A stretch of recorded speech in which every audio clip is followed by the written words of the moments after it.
ท่านกำลังฟังสถานีวิทยุกระจายเสียง FM 104.5 เมกะเฮิรตซ์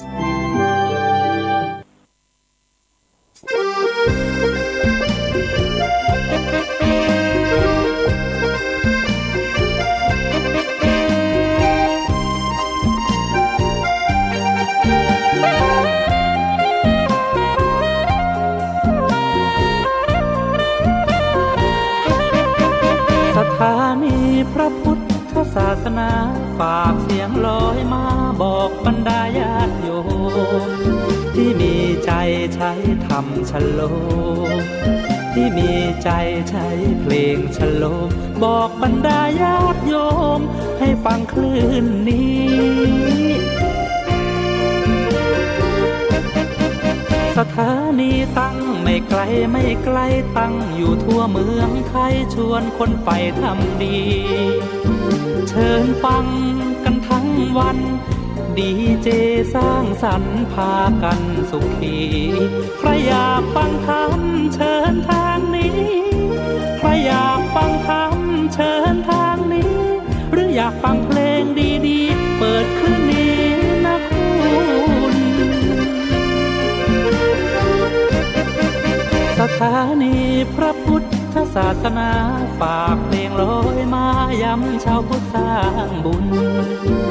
ธรรมะจะติดตามตัวคุณธรรมะจะชี้นำใจคุณที่สุทรงท่านหนุนไว้ให้คุณมาสร้างสถานีที่ล้ำค่าชี้นำธรรมะเพิ่มปัญญาแตกฉานสอบถามธรรมะข้อใดเชิญลองถามไทยเรื่องที่อยากถามมีธรรมสลับกับเพลงเพราะมีธรรมสลับกับเพลงเพราะและดีเจชอละไว้เป็นเพื่อนคุณ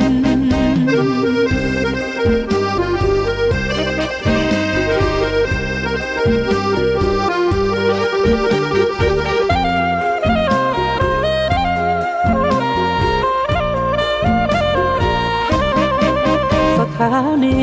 ที่ล้ำค่าชี้นำธรรมมาเพิ่มปัญญาแตกฉาน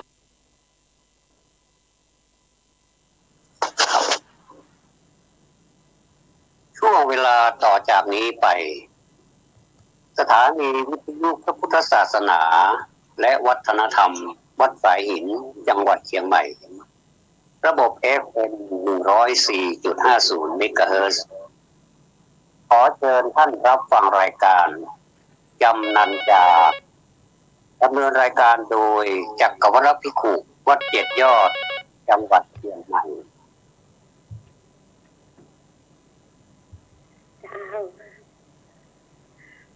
มายังพันเตปิสู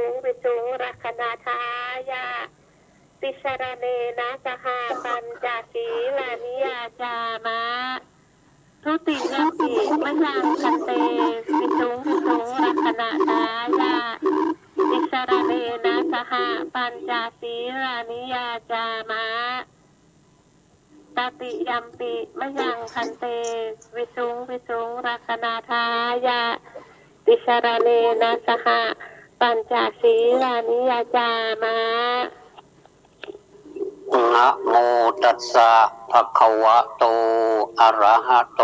สัมมาสัมพุทธัสสะนะโมตัสสะภะคะวะโตอะระหะโตสัมมาสัมพุทธัสสะนะโมตัสสะภะคะวะโตอะระหะโตสัมมาสัมพุทธัสสะนะโมตัสสะภะคะวะโตอะระหะโตสัมมาสัมพุทธัสสะนะโมตัสสะภะคะวะโตอะระหะโตสัมมาสัมพุทธัสสะนะโมตัสสะภะคะวะโตอะระหะโตสัมมาสัมพุทธัสสะพุทธังสรณังคัจฉามิพุทธังสรณังคัจฉามิธัมมังสรณังคัจฉามิธัมมังสรณังคัจฉามิ สังฆังสรณังคัจฉามิสังฆังสรณังคัจฉามิทุติยัมปิพุทธังสรณังคัจฉามิทุติยัมปิพุทธังสรณังคัจฉามิทุติยัมปิธัมมังสรณังคัจฉามิทุติยัมปิธัมมังสรณังคัจฉามิทุติยัมปิสังฆังสรณังคัจฉามิทุติยัมปิสังฆังสรณังคัจฉามิตติยัมปิพุทธังสรณังคัจฉามิตติยัมปิพุทธังสรณังคัจฉามิตติยัมปิธัมมังสรณังคัจฉามิตติยัมปิธัมมังสรณังคัจฉามิตติยัมปิสังฆังสรณังคัจฉามิตติยัมปิสังฆังสรณังคัจฉามิปานาติปาตาเวระมณีสิกขาปะทังสมาธิยามิปานาติปาตาเวระมณีสิกขาปะทังสมาธิยามิอะทินนาทานาเวระมณีสิกขาปะทังสมาธิยามิอทินาทานาเวระมณีสิกขาปะทังสมาธิยามิกาเมสุมิจฉาจาราเวระมณีสิกขาปะทังสมาธิยามิกาเมสุมิจฉาจาราเวระมณีสิกขาปะทังสมาธิยามิมุสาวาทาเวระมณีสิกขาปะทังสมาธิยามิมุสาวาทาเวระมณีสิกขาปะทังสมาธิยามิสุราเมรยะมัชฌะปมาทัฏฐานาเวระมณีสิกขาปะทังสมาธิยามิสุราเมรยะมัชฌะปมาทัฏฐานาเวระมณีสิกขาปะทังสมาธิยามิอิมานิปัญจสิกขาปทานิสีเลนะสุขติยันติสีเลนะโภคสัมปทานสีเลนะนิพุติยันติตัสมาสีลังวิโสทะเยสาธุสาธุสาธุพรหมาจโลกาทิปติสัมปติจัดอันชีอังทิวรังอายาจทาสันติทัสตาปารชาขจาติกาเทเสตุธรรมังอนุกรรมปิมังประชานะโมตัสสะภะคะวะโตอะระหะโตสัมมาสัมพุทธัสสะนะโมตัสสะภะคะวะโตอะระหะโตสัมมาสัมพุทธัสสะนะโมตัสสะภะคะวะโตอะระหะโตสัมมาสัมพุทธัสสะสีเลนะสุขติยันติสีเลนะโภ คัสสัมปทาสีเลนะนิพุติยันติตัสมาสีลังวิโสทะเยติณบัดนี้จะพระประธานแสดงพระธรรมเทศนาในศีลกถาว่าด้วยศีลเพื่อเป็นเครื่องประคับประคองฉลองศรัทธาประดับปัญญาบารมีอนุโมทนากุศลบุญญราศีของญาติโยมพุทธศาสนิกชนทั้งหลายผู้ขวัญขวายมาบำเพ็ญบุญบำเพ็ญกุศลในวันนี้ด้วยวันนี้ท่านพุทธศาสนิกชนทั้งหลายได้มีจิตประกอบด้วยศรัทธาความเชื่อประสาทะความเลื่อมใสในพระรัตนตรัย3ประการคือพระพุทธพระธรรมและพระสงฆ์จึงได้งดกิจการบ้านเรือนของตนเป็นการชั่วคราวมาบำเพ็ญกุศลณที่นี้ตามวิสัยแห่งพุทธศาสนิกชนทั่วไปแล้วมีจิตใคร่สดับกลับฟังพระธรรมเทศนาอีกทั้งนี้เพื่อจะได้ทราบผลแห่งการกระทำของตนก็วันนี้ก่อนหน้าที่จะได้สดับกลับฟังพระธรรมเทศนานี้ท่านทั้งหลายได้สมาทานศีล5ประการเรียกตามภาษาพระว่าปัญจศีลหรือเบญจศีลปัญจศีลก็ดีเบญจศีลก็ดีได้แก่ข้อที่ควรละเว้น5ประการคือ 1. เว้นจากการฆ่าสัตว์ตัดชีวิตให้ตกล่วงไป 2. เว้นจากการลักทรัพย์ที่เจ้าของหวงแหน 3. เว้นจากการประพฤติผิดทางประเวณีคบชู้สู่สาวในสามีภรรยาผู้อื่น 4. เว้นจากการพูดเท็จหักรานประโยชน์ของผู้อื่น 5. เว้นจากการดื่มสุราและเมรัยซึ่งเป็นที่ตั้งแห่งความประมาทขาดสติแล้วทำความชั่วต่างๆได้การละเว้นได้ทั้ง5ข้อนี้จัดว่า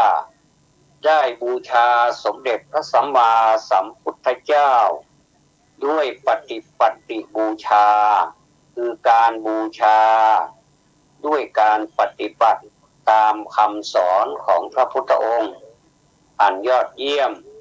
และมีพลานิสงส์มากกว่าอามิสบูชา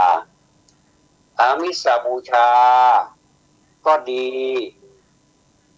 ปฏิปัติบูชาก็ดีถามว่าพระพุทธองค์ทรงสรรเสริญอันไหนตอบว่าสรรเสริญทั้ง2บูชาคือทั้งอามิสและปฏิบัติแต่พระองค์จะทรงเน้นที่น้ำหนักการปฏิบัติเป็นเสียส่วนใหญ่อามิสบูชานั้นหมายถึงการให้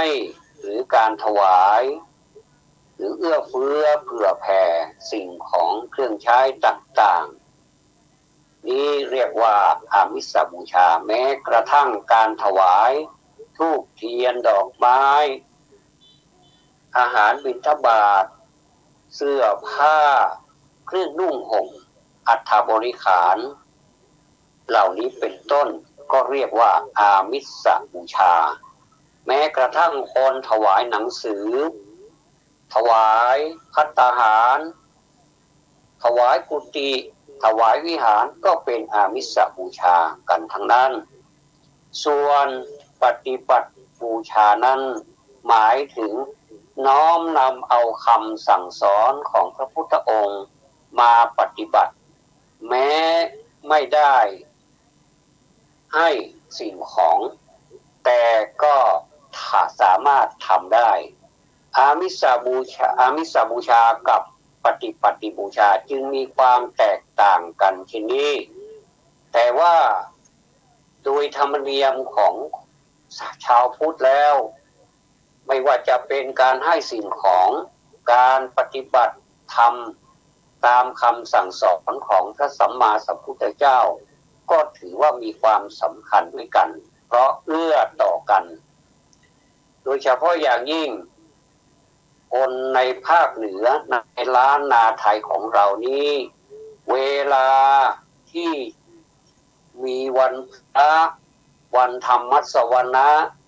จะจัดเตรียมข้าวตอกดอกไม้อาหาร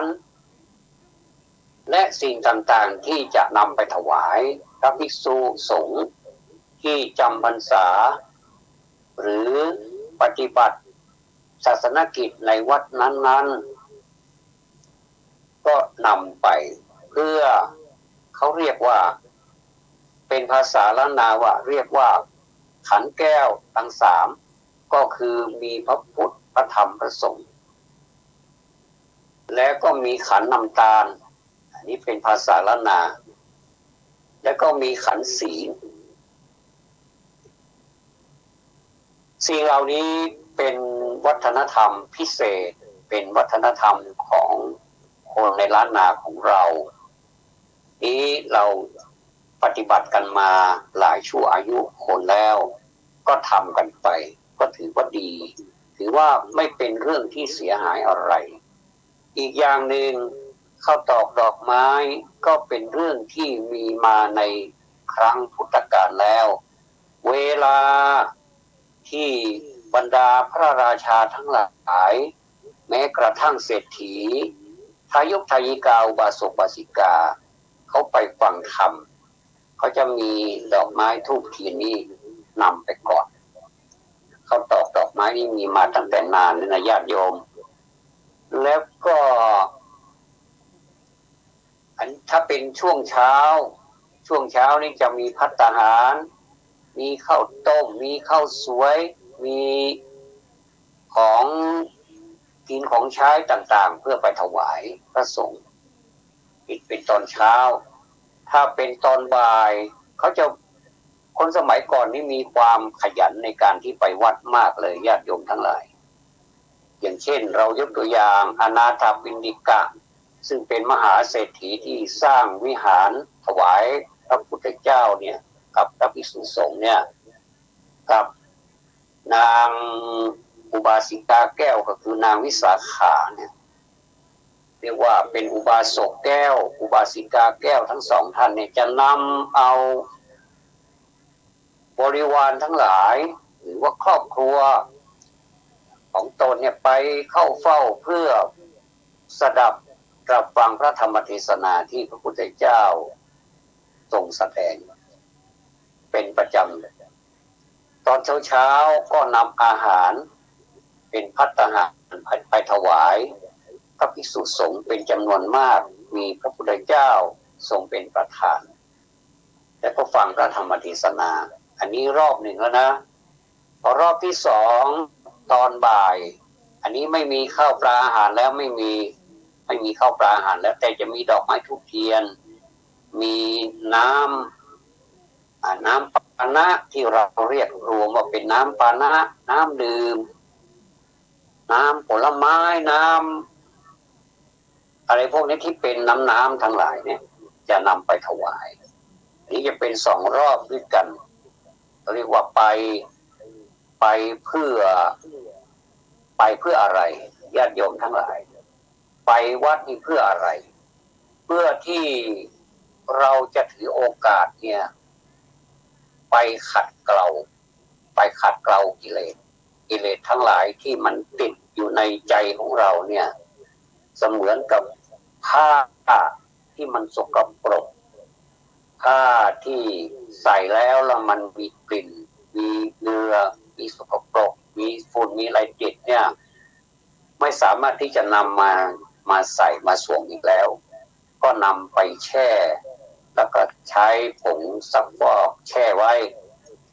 สมัยก่อนนี่เขาจะแช่ไว้ก่อนแล้วก็นำมาซักแล้วก็ขยี้ด้วยมือซักด้วยมือแต่สมัยนี้สบายกันมีเครื่องซักผ้ายี่ห้อโน้นยี่ห้อนี้มีโฆษณาดีก็ไปซื้อมาแล้วก็เอามาซักแม้แต่วัดญาติโยมก็นำไปถวายพระภิกษุสามเณรที่เคยซักด้วยมือก็ไม่ได้ซักด้วยมือแล้วเหงามือเหลือเกินเอาไปซักเครื่องหมดอย่างนี้ก็มีบางวัดก็ยังซักด้วยมืออยู่ญาติโยมทั้งหลายบางท่านก็ยังซักด้วยมืออยู่การซักผ้าด้วยมือกับซักผ้าด้วยเครื่องนี้แตกต่างกันนะโยมแตกต่างกันตรงที่ว่าเวลาที่มันมีรอยที่ไหนที่มันสกปรกมากๆมีรอยเปื้อนที่ไหนเนี่ยเราซักด้วยมือเราเห็นแล้วเราก็ซ้ำแล้วก็อีกอย่างหนึ่งได้บริหารมือด้วยบริหารนิ้วทั้ง10ด้วยนะเป็นการขจัดความเกียจคร้านด้วยว่าไปโน่นเลยอันนี้พอตอนบ่ายก็ไปสดับรับฟังพระพุทธองค์เทศนาธรรมอีกพระพุทธองค์เทศนาท่านช่างขยันเหลือเกินนะเทศนาธรรมทั้งวันแล้วมีภารกิจที่จะไปโน่นไปนี่อีกถ้ามีปรากฏอยู่ในข่ายของพยานท่านก็ทรงเดินทางไปไม่ว่าจะเป็นใกล้จะเป็นไกลสถานที่ไหนจะอันตรายจะไปประสบพบเห็นอะไรยักษ์มารอะไรก็ตามพระพุทธองค์ต้องไปเพราะพระพุทธองค์ทรงทราบดีว่าบุคคลที่จะไปโปรดเนี่ยไปแสดงพระธรรมเทศนาเนี่ยเขาจะต้องบรรลุมรรคผลอะไรชั้นใดชั้นหนึ่งเป็นอย่างแน่แท้ตามบารมีของบุคคลนั้นอันนี้เป็นภารกิจในส่วนของพระพุทธเจ้าในส่วนของญาติโยมก็เป็นฝ่ายที่ปฏิบัติตามพระพุทธเจ้าไม่ได้บังคับนะพระพุทธเจ้าว่าควรทำในสิ่งนี้ก็จงทำเถิดไม่ควรทำในสิ่งนี้ก็จงละเถิดพระพุทธเจ้าทรงตรัสอย่างนี้และถ้าใครเชื่อผู้นั้นก็เป็นผู้ที่เจริญงอกงามในธรรมะของพระพุทธเจ้าเปรียบเสมือนกับมีเมล็ดพันธุ์พืชดีๆเข้าไปหว่านในสถานที่มีน้ำมีดินอุดมสมบูรณ์ไปด้วยสิ่งต่างๆที่เอื้อต่อการเจริญเติบโตของพืชชนิดนั้นก็เจริญงอกงามขึ้นมาเขาเรียกว่าเป็นเนื้อนาบุญอันนี้ไปปรากฏอยู่ในสังฆาในพระสงฆ์คือมีพระพุทธพระธรรมพระสงฆ์นะที่ว่าพระสงฆ์เป็นเนื้อนาบุญอันยิ่งใหญ่กว่านาบุญอันดีทั้งหลายเนี่ยก็ปรากฏในนั้นด้วยนี่เมื่อถ้าเราหว่านลงไปแล้วในนานั้นเป็นนาที่ไม่มีอาหารพืชเลยเป็นดินที่ไม่เหมาะสมที่จะหว่านพืชเลยอย่างนี้แม้ว่าพืชพันธุ์นั้นจะดีมากๆสามารถเติบโตได้ก็จะเจริญเติบโตแบบช้าๆในที่สุดก็แค่แก่นในที่สุดก็ตายไปหรือว่าตายซากไปไม่ได้ผลฉันใดก็ฉันนั้นญาติโยมทั้งหลายนี่แหละพระนิสงส์แห่งการสมาทานรักษาศีล5นั้นมีมากมายไม่ว่าญาติโยมจะสมาทานกับพระภิกษุรูปใดรูปหนึ่งหรือญาติโยมจะสมาทานเองที่บ้านหลายท่านก็เป็นนักปฏิบัติธรรมก็ไหว้พระสมาทานศีลแล้วก็ให้ศีลตัวเองอันนี้ก็เรียกว่าสมาทานก็ได้คือทั้งขอทั้งรับตั้งจิตอธิษ ธิษฐานในใจแล้วก็เปล่งออกมาในเป็นวาจาได้ก็ได้นะไม่ใช่ไม่ได้นะบางคนบอกว่าไม่ได้ต้องไปขอที่พระก่อนบางท่านก็เข้าใจผิดว่าพระมีศีลเยอะพระมีตั้ง227จะให้โยมสัก5 ข้อจะเป็นไรไปอย่างเงี้ยที่เข้าใจผิดไม่ใช่แม้แต่ศีลของพระศีลของโยมก็ยังแตกต่างกันเยอะเลยศีล8นี่ก็แตกต่างกับศีล5อยู่แล้วท่านสังเกตดูสิเวลาที่เราสมาทานศีลข้อ3กาเมสุวิชฌาจาราเวรมณีใช่ไหมแต่ถ้าเป็นศีล8หรืออุโบสถศีลจะเป็นอภรรมจริยาเวรมณีแตกต่างกันอภรรมจริยานี่หมายถึงแตะต้องไม่ได้แม้แต่จะเป็นสามีภรรยากันถ้าใครรับศีลอุโบสถศีล8ไปแล้วนี่ห้ามแตะต้องกันเด็ดขาดไม่ว่าจะเป็นสามีก็ตามภรรยาก็ตามนี่เป็นความเข้มข้นของศีลแต่ละข้อเพราะฉะนั้นเวลาที่เราเข้าห้องพระแล้วเราจะรับศีลเองให้ศีลเองรับศีลเองเนี่ยก็ย่อมทำได้ถือว่าไม่ผิดหรือว่าท่านจะไปสมาทานศีลกับภิกษุรูปใดรูปหนึ่งในท่ามกลางสงฆ์ก็ไม่ผิดอย่างเมื่อสักครู่นะโยมก็สมาทานศีลแล้วก็กล่าวคำอาราธนาเทศไปแล้วเนี่ยอันนี้ก็เป็นตัวอย่างญาติโยมทั้งหลายอานิสงส์แห่งการสมาทานศีลนั้นมีมากมายแต่ท่านกล่าวโดยหัวข้อใหญ่ๆไว้3ข้อคือ1สีเลนะสุขติงยันติบุคคลจะไปสู่สุคติโลกสวรรค์ได้ก็เพราะศีลถ้าจะอธิบายก็อธิบายว่าสุขติได้แก่สถานที่มีอารมณ์ดีเป็นที่อยู่ของคนดีๆทั้งนั้นคนที่รักษาศีลแล้วจัดว่าเป็นคนดีดังนั้นคนที่รักษาศีลแล้วนั่นแหละจึงจะไปอยู่รวมกับคนดีในสวรรค์ได้เมื่อคนดีกับคนดีมีโอกาสอยู่ร่วมกันเช่นนี้ก็ยิ่งดีขึ้นไปอีกไม่มีความเดือดร้อนไม่ต้องมีกฎหมายบังคับไม่ต้องมีมาตราโน้นมาตรานี้มีแค่ศีล5เป็น5มาตราเท่านั้นเองไม่ต้องมีตำรวจไม่มีตำรวจไว้สำหรับจับกุมและปราบปราม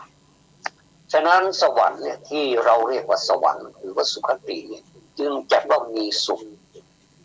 อีกอย่างหนึ่งความสบายใจนั่นแหละเป็นสวรรค์ญาติโยมทั้งหลายหลายท่านก็บอกว่าสวรรค์มีในอกนรกมีในใจก็ถูกความสบายนั่นแหละเป็นสวรรค์ความเดือดร้อนเป็นนรกได้ในคำพูดนะในกันหนาหูพูดหนาหูว่าสวรรค์อยู่ในอกนรกอยู่ในใจทั้งที่ว่าดังนั้นผู้มีศีลก็เท่ากับได้ขึ้นสวรรค์ทั้งที่ยังมีชีวิตอยู่อย่าไปรอให้มันตายก่อนสิแล้วค่อยไปสู่สวรรค์ไม่ทันแล้วก็เราตอนที่เรารับได้กินได้มีความรู้สึกมีสติสัมปชัญญะไม่วิปลาสหรือว่าร่างกายไม่ตอบสนองอะไรเนี่ยเราจะทำอย่างไรก็ทำสวรรค์ตอนนี้แหละตอนที่เราทำได้นะโยมอย่าไปรอตอนที่เราพะเงือบพะงาบเลยเสียเวลาแล้วก็เสียบรรยากาศด้วยพระไปให้ศีลคนใกล้จะตายเนี่ยถามว่าเขารับไหมเนี่ยไม่มีอาจจะรับก็รับในใจแต่มันเวทนาเหลือเกินมันเกิดเวทนากล้าก็คือจะไปแล้วเนี่ยพระยังมาพูดมากอีกเนี่ยก็ฟังตอนที่เราสติดีสัมปชัญญะดีเนี่ยฟังพูดมากๆญาติโยมทั้งหลายถ้าญาติโยมเข้าใจในการฟังพระธรรมเทศนานะแม้พระจะเทศนานสักเท่าไรญาติโยมมีแต่ยินดีในคำที่พระเทศนั้นนี่แหละก็เรียกว่าสวรรค์ละ แต่ถ้าญาติโยมรำคาญญาติโยมไปกำหนดกฎเกณฑ์ว่าพระต้องเทศเท่านั้นเท่านี้นาทีนะอย่างเนี้ยอันนี้กดดันพระแล้วดีไม่ดีก็แทนที่จะได้เนื้อหาสาระกลับกลายเป็นว่าเทศโน่นหน่อยนี่หน่อยฟังไม่รู้เรื่องอีกพระเทศก็ไม่รู้เรื่องคนฟังก็รำคาญก็ไม่รู้เรื่องสรุปแล้วทั้งพระทั้งโยมไม่ได้อานิสงส์อะไรสักอย่างและโดยเฉพาะอย่างยิ่งพระก็จะเป็นบาปอีกเพราะไปเทศตัดรัดให้ขาดความหมดเลยไม่ได้เนื้อหาสาระอะไรเลยไปเทศกันทำไมก็อย่าเทศดีกว่าถ้าจะฟังก็ต้องตั้งใจฟังไม่ว่าจะเทศมากเทศน้อยอะไรก็ฟังไปเถอะมันเป็นสิ่งที่ดีทั้งนั้นแล้วก็โดยเฉพาะอย่างยิ่งจุดฟังตอนที่เรายังมีสุขภาพร่างกายแข็งแรงมีหูมีตาดีหูยังไม่พิการตาก็ยังดีอะไรร่างกายของเรานี่ยังรับได้อยู่ก็ทำไปเถอะโยมประการที่สองสีเลนะโภคสัมปทาบุคคลจะมั่งคั่งสมบูรณ์ด้วยทรัพย์คือสมบัติก็เพราะศีลเป็นทางมาแห่งโภคทรัพย์ทั้งปวงยกตัวอย่างเช่นคนมีศีลเป็นที่รักของสังคมนะจะทำการใดๆก็ไม่เป็นที่รังเกียจของสังคมมีแต่ฝ่ายสนับสนุนฝ่ายเดียวกิจการที่เราทำลงไปนั้นก็ย่อมเจริญรุ่งเรืองและก่อให้เกิดโภคทรัพย์นับวันทวีขึ้นเรื่อยๆโดยลำดับเพราะเหตุนี้ท่านจึงกล่าวว่าศีลเป็นเหตุถึงพร้อมด้วยทรัพย์ทั้งปวงอันนี้อาตมาเห็นด้วย 100% และเห็นตัวอย่างมามากแล้วด้วยท่านทั้งหลายก็คงเห็นตัวอย่างมามากเหมือนกันประการที่สามสีเลนะนิพพุติยันติชนทั้งหลายจะไปสู่พระนิพพานได้ก็เพราะศีลเป็นบันไดขั้นต้นสำหรับดำเนินไปสู่นิพพานเหมือนกับบุคคลจะขึ้นบ้านจะต้องไต่ขึ้นไปจากบันไดขั้นแรกเป็นลำดับไปศีลเป็นบันไดขั้นแรกที่จะนำบุคคลไปสู่พระนิพพานตัสมาสีลังวิโสทะเยถ้าเป็นภาษาอังกฤษก็ therefore ตัสมาเพราะเหตุนั้นขอเราพุทธศาสนิกชนผู้มีสติมีสัมปชัญญะพึงชำระศีลของตนให้บริสุทธิ์เถิดถึงแม้จะปฏิบัติเป็นนิจเสมอไปไม่ได้ปฏิบัติเพียงชั่วครั้งชั่วคราวก็ยังนับว่าเป็นการดีและจะมีพลานิสงส์ยิ่งใหญ่นี่แหละท่านทั้งหลายอานิสงส์ของศีลนั้นมีมากมายอัปปมัตตานะมียันติไม่ประมาทคือไม่ขาดสติคิดจะกอบกิจสิ่งใดใจแน่วแน่คุณความดีมีท่วนมิปรวนแปรฉะนี้แลจึงตรัสว่าไว้ว่าไม่ตายอัปปมัตตานะมียันติท่านคงจำได้นะพระสัมมาสัมพุทธเจ้าทรงแสดงว่าผู้ไม่ประมาทเหมือนผู้ไม่ตายอัปปมัตตานะมียันตินี่แหละบุคคลผู้เกิดใหม่ในโลกผู้ซึ่งจักไม่แก่ไม่ตายนี้ย่อมไม่มีญาติโยมทั้งหลายแต่ท่านที่ไม่ประมาทพุทธาที่บัณฑิตมีพระพุทธเจ้าเป็นต้นกล่าวว่าจะต้องมีทางที่จะบรรลุอมตะธรรมได้สักครั้งหนึ่งโดยไม่ต้องสงสัยส่วนผู้ประมาทถูกตำหนิว่าเหมือนผู้ที่ตายแล้วพระประทีปแก้วตรัสไว้ในพระธรรมบทพุทธกนิกายว่าเยปมัตตายะถามตาผู้ประมาทคือปล่อยปละละสติความดำริของเขาเมาสังขารเสื่อมจากคุณความดีมีจิตพานถึงวิญญาณ มีอยู่เปรียบผู้ตายก่อนนี้ก็บอกให้ชัดๆแต่ว่าอยู่ก็เหมือนตายคนที่ตายแล้วย่อมหมดโอกาสที่บำเพ็ญคุณงามความดีคือจะคิดทำความดีสักขณะจิตหนึ่งก็ไม่มีฉันใดผู้ประมาทเพลิดเพลินอยู่ในอารมณ์ต่างๆก็ย่อมไม่คิดทำความดีเหมือนกันฉะนั้นบัณฑิตทั้งหลายจึงกล่าวว่าผู้ประมาทแล้วเหมือนคนตายแล้วส่วนบัณฑิตเห็นคุณแห่งความไม่ประมาทว่าสามารถอำนวยความสุขสวัสดีให้ผู้ปฏิบัติโดยส่วนเดียวจึงพยายามตั้งตนมั่นอยู่ในความไม่ประมาทแต่นั้นก็ยึดประโยชน์ไว้ทั้งสองประการคือประโยชน์ในปัจจุบันนี่แหละได้แก่ตั้งตนไว้ในความเพียรเป็นต้นและประโยชน์ในชาติหน้าได้แก่ตั้งตนมั่นอยู่ในคุณธรรมมันมีสองประโยชน์นิยมประโยชน์ในชาตินี้ในปัจจุบันนี้แหละเนี่ยแต่ก็ประโยชน์ในชาติหน้าในอนาคตนะมีศรัทธาความเชื่อมั่นความเชื่อเป็นต้นเนี่ยอันหนึ่งนั้นโดยอัตโนมัติญาธิบายบัณฑิตนั้นทำอะไรลงไปย่อมมองเป็นประโยชน์ที่ตนจะพึงได้พึงถึงในปัจจุบันทางตาเห็นเช่นให้ทานก็รู้ว่าทำสมบัติให้เป็นแก่นสารเพราะเป็นการสละสุขให้แก่กันและกันตามภูมิชั้นของผู้รับจึงจะอำนวยผลจัดว่าทำทรัพย์ของตนให้มีประโยชน์เพราะได้จ่ายไปในสิ่งที่เป็นสาระเช่นญาติโยมทั้งหลายตื่นแต่เช้า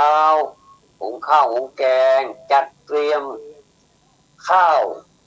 อาหารใส่บาตรอย่างเนี้ยถือว่าเป็นสิ่งที่เป็นสาระ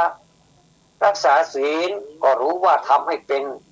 ห้มีมารยาทความประพฤติทางกายวาจาเรียบร้อยดีงามอันนี้เป็นการรักษาศีลและก็ห้ามซึ่งกิเลสอันหยาบซึ่งจะล่วงละเมิดทางกายวาจาเหมือนอะไรญาติโยมเหมือนรั้วหรือกำแพงกั้นอันตรายเมื่อเจริญภาวนาก็ให้รู้สึกว่าทำให้จิตใจมั่นคงไม่ฟุ้งซ่านภาวนามีอานิสงส์อย่างนี้นะทำให้เราไม่ฟุ้งซ่านเพราะหากจิตใจไม่ได้รับการอบรมในทางภาวนาเนี่ยย่อมมีจิตใจไม่แน่นอนรวนแรแปรผันเปรียบเป็นต้นไม้ที่มีรากอันเน่าเสียหรือต้นไม้ที่ไม่มีแก่นย่อมโค่นหรือหักได้ง่ายการสดับรับฟังพระธรรมเทศนานั้นก็ให้เห็นอานิสงส์ในขณะที่ฟังเช่นเมื่อตอนอยู่บ้านหรือเรือนหรือที่อื่นจิตใจก็เป็นอย่างอื่นครั้นมาถึงธรรมสภาคือสภาเป็นที่ฟังธรรมเนี่ยหรือศาลาการประเรียนธรรมนะหรือที่ไหนที่ใดที่หนึ่งหรือว่าแม้แต่ญาติโยมจะฟังทางอินเทอร์เน็ตฟังทางวิทยุก็ตามเนี่ยจิตของตนก็จะผ่องแผ้วปลอดโปร่งเป็นอันดีได้รับความรู้ความฉลาดจากการสดับรับฟังเพราะการแสดงธรรมเท่ากับการถ่ายเทวิชาความรู้ให้ผู้ฟังโดยแท้ไม่แปรผันเพราะฉะนั้นการสดับธรรมะจึงนับว่าเป็นประโยชน์ด้วยเป็นที่ตั้งแห่งปัญญาด้วยได้ประโยชน์สองสถานนโยมเป็นประโยชน์เป็นที่ตั้งก็อานิสงส์แห่งการสดับรับฟังพระธรรมเทศนานั้นก็มีหลายประการที่ญาติโยมทั้งหลายได้ฟังไปแล้วก็เกิดความชุ่มชื่นหัวอกหัวใจนี่แหละญาติโยมทั้งหลายเมื่อพุทธศาสนิกชนทั้งหลายท่านได้ทราบอานิสงส์ผลของการสมาทานรักษาศีลตลอดถึงการรักษาความเป็นมนุษย์โดยการให้ทานโดยการเจริญภาวนาสามสิ่งนี้ศีลทานภาวนา งเป็นผู้มีน้ำใจอาถรรพ์เสริมกำลังใจให้มั่นอยู่ในศีลผลอันไพบูรณ์ที่ทุกๆคนพากันปรารถนาก็จะเป็นของท่านโดยแท้ถึงแม้จะมีงานล้นมือก็ตามก็จงพยายามหาเวลารักษาศีลให้จงได้ถามว่าคนที่ไปทำงานจะรักษาศีลได้ไหมได้อย่างแน่นอนถ้าไม่รักษาศีลท่านก็ทำงานปุดเบี้ยวไม่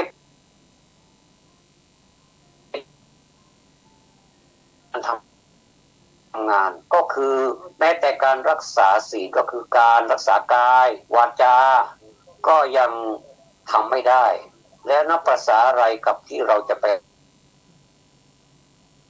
รักษาใจเล่าอันนี้ยิ่งเป็นการใหญ่เลยไปกันใหญ่เลยคือเป็นเรื่องใหญ่เลยถ้ารักษากายวาจาไม่ได้รักษาใจก็ไร้ประโยชน์นะเพราะฉะนั้นจึงสมด้วยสุภาษิตที่ได้ลิขิตไว้เบื้องต้นนั้นว่าสีเลนะสุขติยันติสีเลนะโภคสัมปทาเป็นต้นนะแปลความว่าคนจะไปสู่สุคติได้ก็เพราะศีลคนที่จะมีโภคะได้ก็เพราะศีลดังนี้ก้านบัวบอกลึกตื้นโชนทานมารยาทส่อสันดาน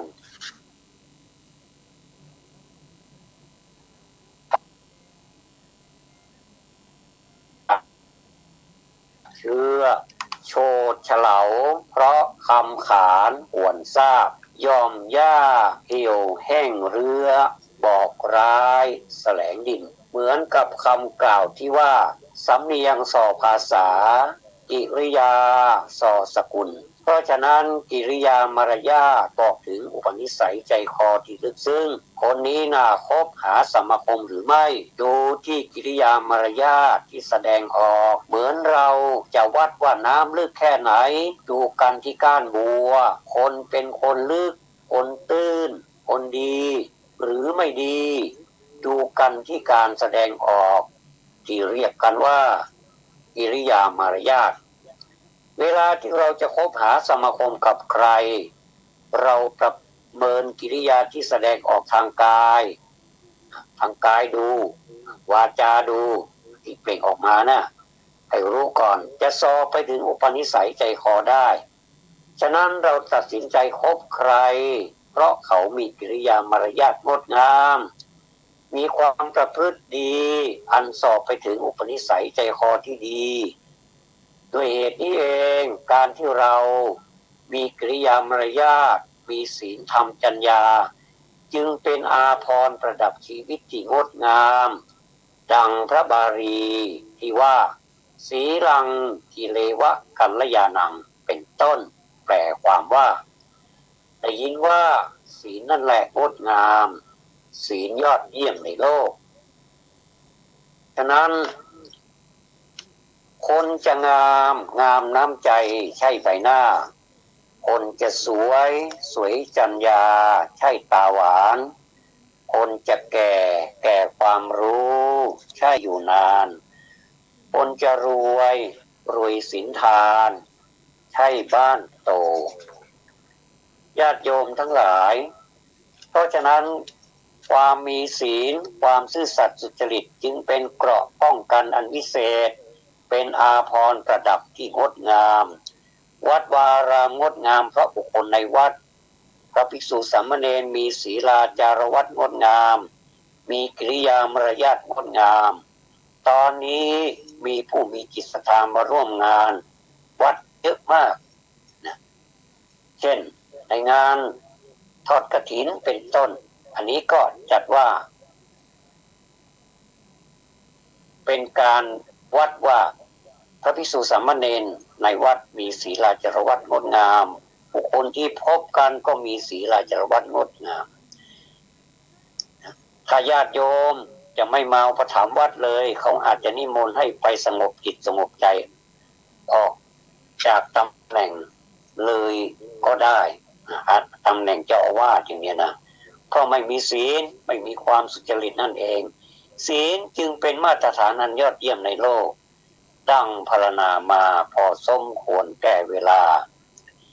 เทศนาปริโยสาเน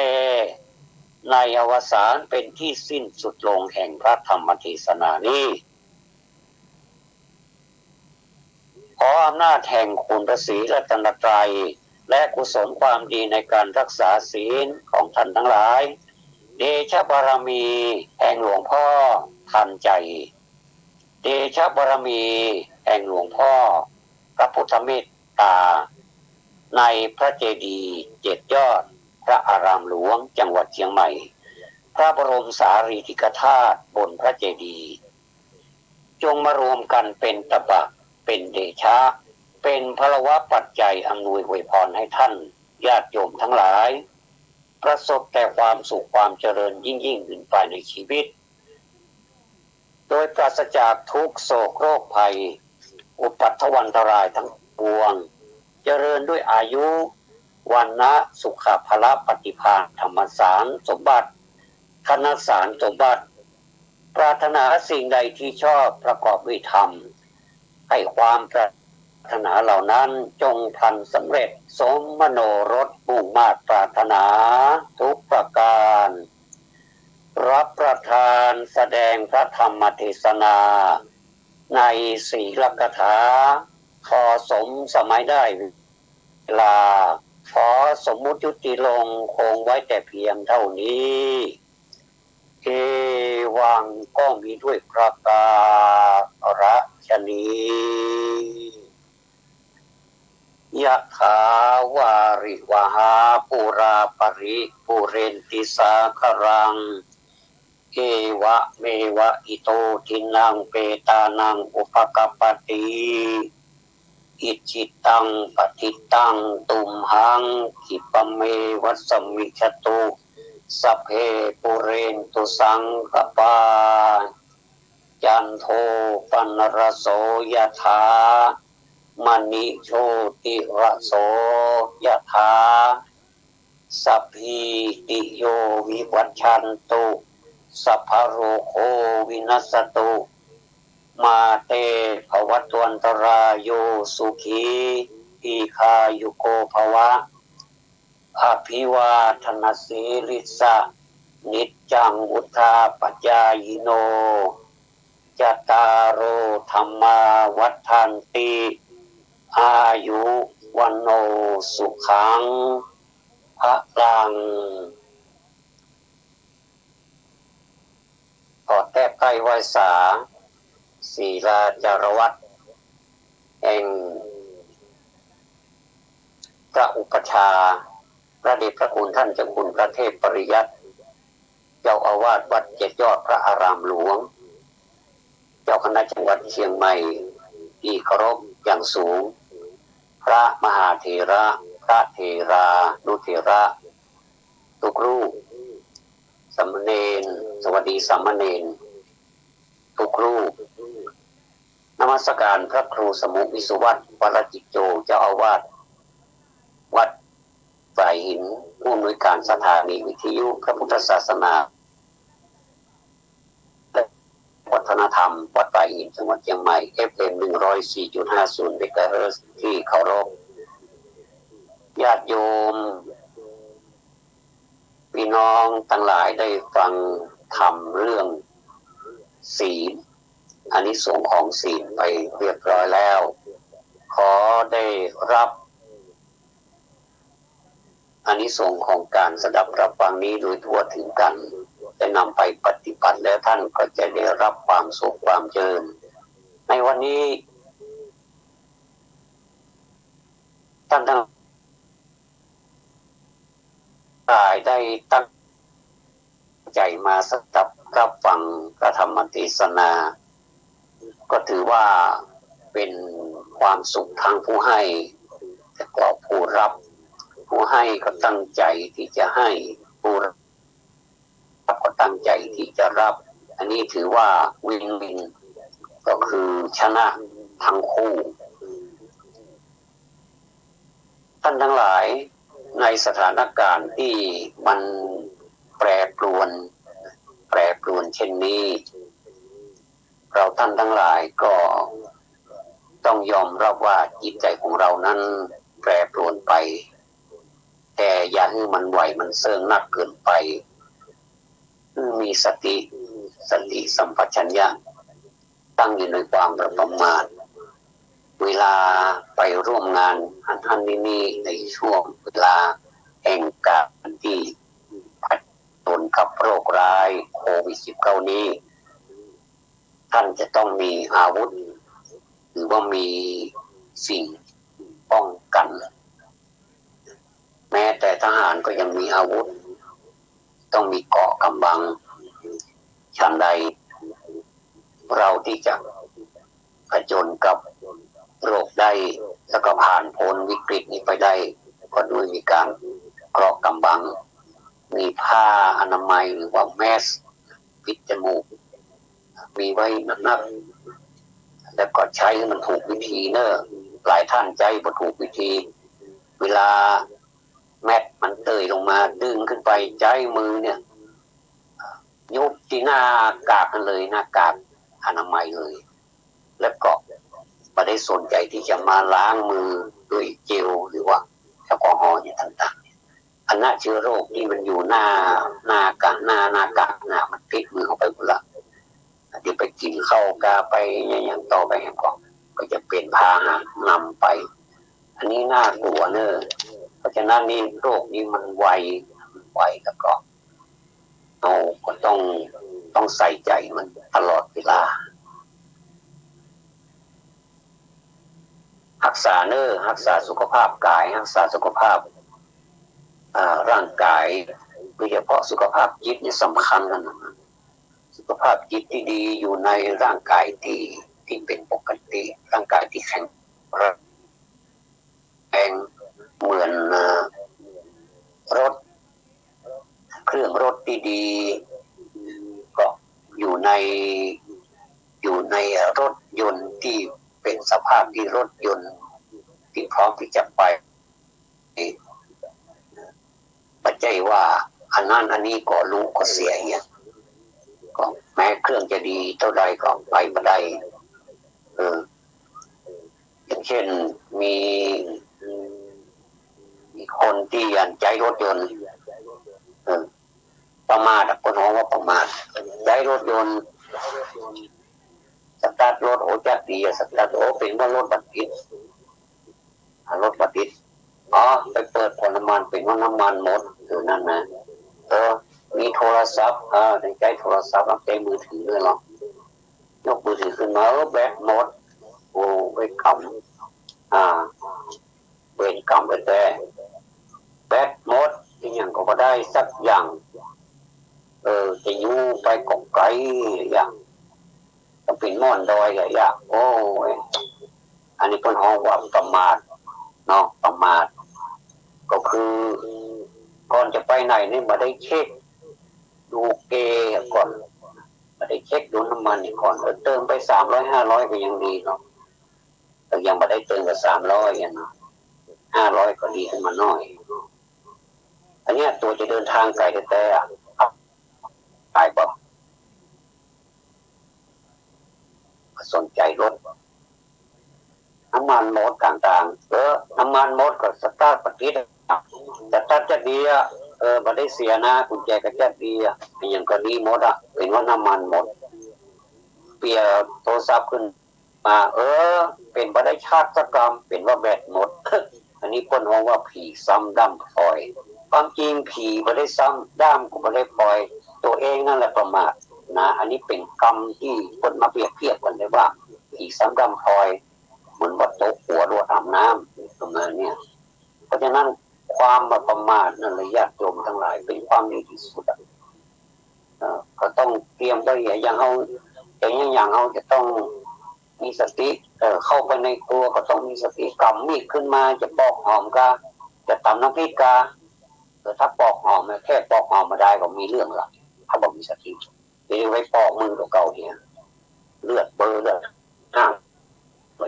อันนี้ ไม่ได้ปอกหอมสกรรมเป็นปอกมือตัวเขาไปเนี่ยหรือว่าตำน้ำพริกอยู่ดีๆตำแต่ตำว่าน้ำพริกกระเด็นเข้าตาอันนี้ก็บดีมันบดีอะไรมันฮ้อนมันดึงฮ้อนดึงแสบมันร้องมันบดีอะไรเนี่ยคำว่าบดีที่ว่ามันคืดมันอะไรก็มันบดีจะไปนั่งกาขันใดเนื่องมันบดีคนเท่าตะกอนมันสอนมันบดีอย่างไรอ่ะคนเท่าตะกอนนี้คนบอกว่าอย่างนั้นแหละป๊าบไปคนละก็คือมันบดีนี่หมายความว่ามันคืนมันบดีแต่สมัยนี้มันเป็นสมัยของการฟังเหตุผลจะต้องอธิบายว่ามันบดีมันอย่างไรแยกออกมาเห็นอันนี้คนสมัยนี้ต้องการเหตุผลคนเท่าตะกอนมาใจของคนสมัยนี้เขาไม่ได้เพราะฉะนั้นคนเท่าก็ต้องทันสมัยด้วยสบทั้งหลายก็ต้องทันสมัยด้วยก็ต้องอธิบายให้เขาฟังได้อธิบายเข้าท่าด้วยนะถ้าบ่าอธิบายเข้าท่าเขาก็ฟังเพราะฉะนั้นก็ต้องจูนเข้าหากันแล้วรอนสูงเจ้าทั้งหลายก็ต้องฟังผู้สูงอายุคนเกิดก่อนผู้สูงอายุก็ไม่ใช่ว่าเองเกิดมาเมินแล้วไอ้ยังก็ตัวทุกข์มาแล้วมันก็ใจก็ต้องมีเหตุผลผู้เขาฟังอันนี้มันก็จะสบายใจทั้งคู่วินทั้งคู่เพราะฉะนั้นในวันนี้ท่านทั้งหลายได้ฟังแล้วได้ภาคแรกนั้นเป็นภาคเทศนาธรรมเรื่องอานิสงส์ศีลเนาะเป็นไทยกลางแล้วก็ภาคที่สองเวลาที่เหลือนี้ก็เป็นการเรื่องความประมาทขาดสติถ้าสดับรับฟังไปแล้วไปปฏิบัติก็จะเห็นว่าฟังมาได้แล้วก็ให้แซฟอย่างนี้มันก็ต้องมีประโยชน์ได้แค่สักว่าฟังเลยเนาะนี่ก็ได้เดินทางมาถึงช่วงสุดท้ายของรายการแล้วขอไหว้สาบารมีธรรมของพระครูสมุวิสุวรรณวรจิตโจผู้อำนวยการสถานีวิทยุ 104.50 เมกะเฮิรตซ์ที่เคารพที่ได้ให้โอกาสกระผมมานำเสนอในรายการจำนันจาในวันนี้ด้วยความเคารพครับขอนมัสการครับขอนำรายการจากลาท่านผู้ฟังไปเพียงเท่านี้จนกว่าเราจะพบกันใหม่ในโอกาสต่อไปขอความสุขความสวัสดีจงมีแด่ท่านผู้ฟังทุกท่านเจริญพร